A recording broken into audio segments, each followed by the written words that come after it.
Labai už tokį gražų pristatymą, mėly kolegos, tikrai norėčiau pakalbėti ir mano pranešimo tikslas yra parodyti, koksgi skirtumas tarp rūkančių žmonių elektroninės cigaretės ir įprastas cigaretės. Ir jos bus tikrai ne elektroninių cigarečių naudai. Ir antras tikslas, kurį norėčiau duoti jums tas žinias, kurias jūs galėtumėt panaudoti savo kalboje, toje agitacijoje, gal politikams sprendimų priėmime.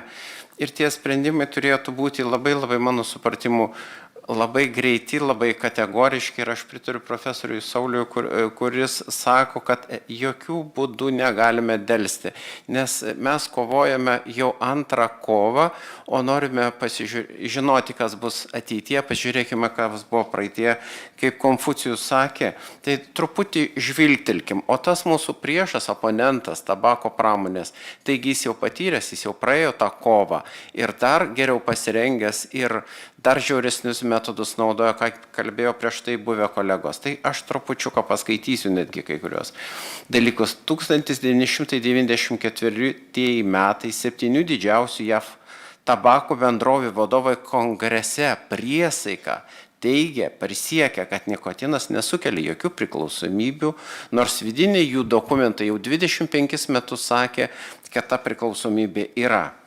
Finansavo tyrimus, kurie ieškojo įvairių priežasčių, kad tik tai nukreipti dėmesio nuo jų produktų.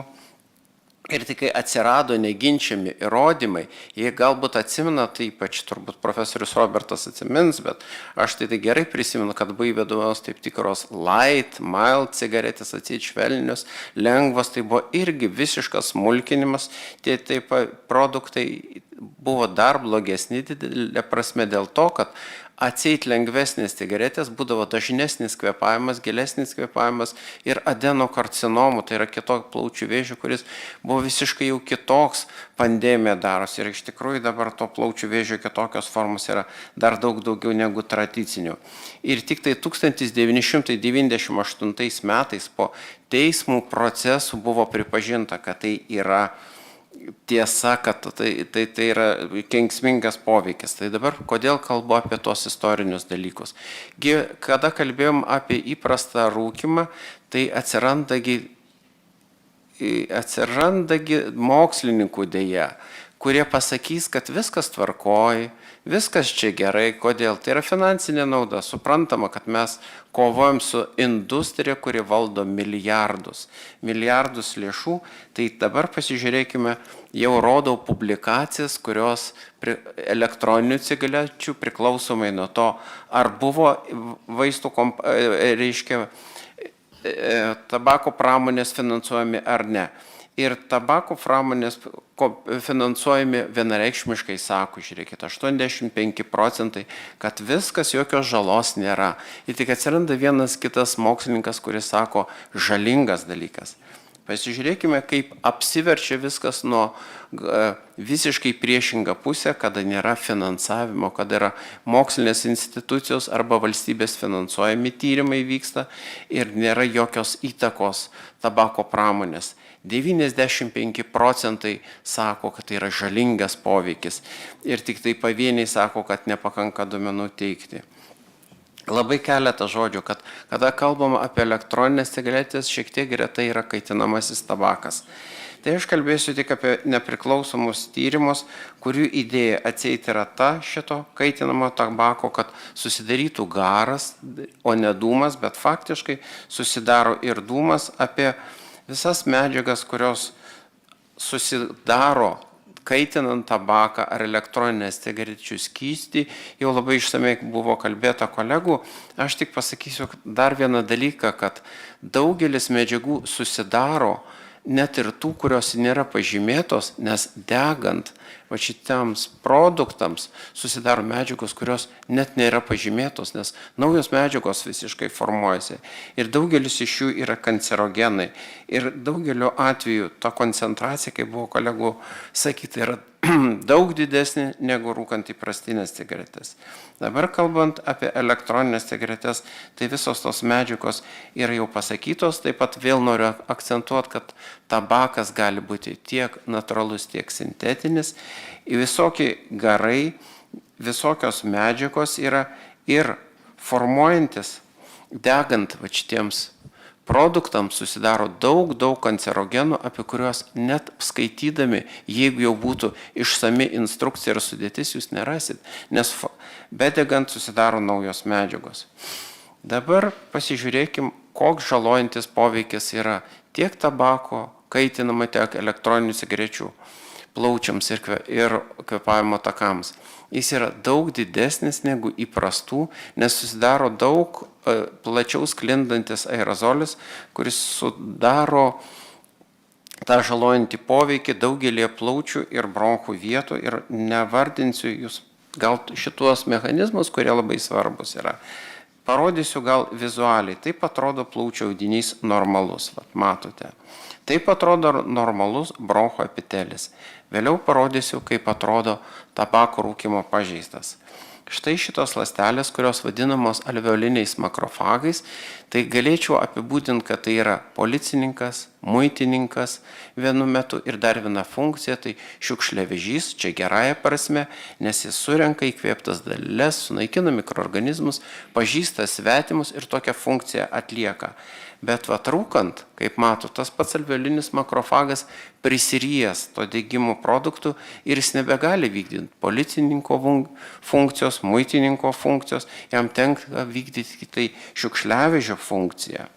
Štai kaip šitoj nuotraukoje, kuri matote, tai yra vadinamas bronchoalveolinio lavažo skystis. Tai yra tyrimas, kada mes atliekami dėl įvairių priežasčių, praplaudami plaučius, pilam skystį, ištraukim, po to analizuojame įvairiose laboratorijose. Tai kairiai matot tokį tamsų skystį, tai rūkančio žmogaus. Dabar pasižiūrėkim, kas darosi rūkant elektroninės cigaretės. Savo esme viskas yra tas pats.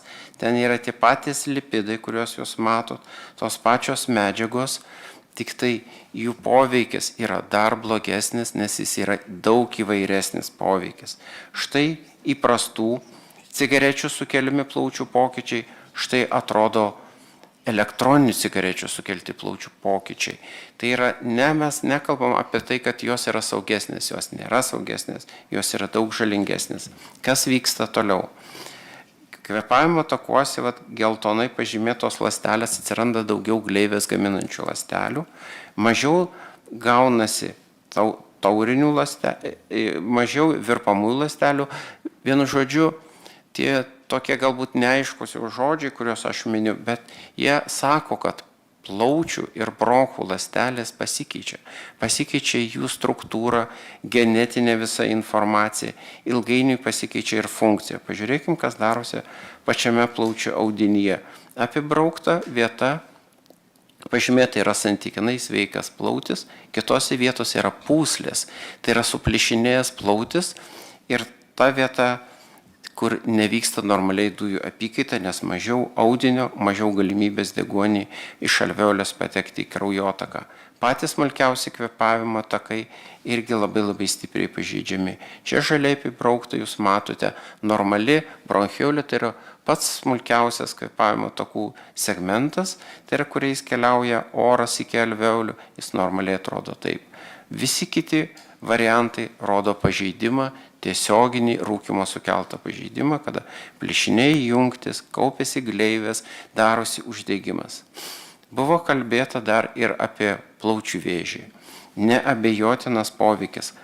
Kai žinom rūko įprastas cigaretės, tas tabako dūmas nėra taip stipriai plintantis po visą kvėpavimo sistemą, palyginti su elektroninio cigaretėmis. Ir pažeidimo laukas, tas yra tampa labai didelis pažeidimo laukas. Ir tuo pat metu ten vadinamas kancerogenezės laukas, ten, kur prasideda vėžiniai pokyčiai, nes degant susidaro labai aktyvūs deguonies junginiai, nekalbant jau apie kitus kancerogenus, kurie pakeičia ląstelės genetinę informaciją ir paleidžia visą šitą kelią, tos vadinamos kancerogenezės, kur nuo pačių pirmųjų pokyčių tos mutacijos kaupėsi, kur yra gera žinia, kad kai tik tai atsiranda galimybė jums pasakyti, stop, nustokit rūkyti, nustokit. Šansas yra, kad tie pokyčiai daugeliu atveju regresuos net tada, kada yra karcinoma in situ, tai yra pats ankstyviausias vėžys, jeigu žalojantis veiksnys nustoja veikti. Čia noriu dabar jau dviem skaidrėm parodyti apibendrinimą. Kaitinamo tabako ir elektroninių cigarečių sukeliamos ligos. Matot, kiek tų ligų ir plaučių vėžys, ir kitos vėžiai, apie ką buvo kalbėta, kada pralekia. Labai gražiai, kaip gynyba gražiai pralekia tos. Ir krauju nunešama į kitus organus. Tai reiškia tos medžiagos, kurios sukelia lėtinį uždegimą, struktūrinius ląstelių pokyčius, paleidžia kancerogenezę ir kitose organuose. Na, jau apie bronchinę astmą buvo kalbėta, apie kitus plaučių pažeidimus kalbėta.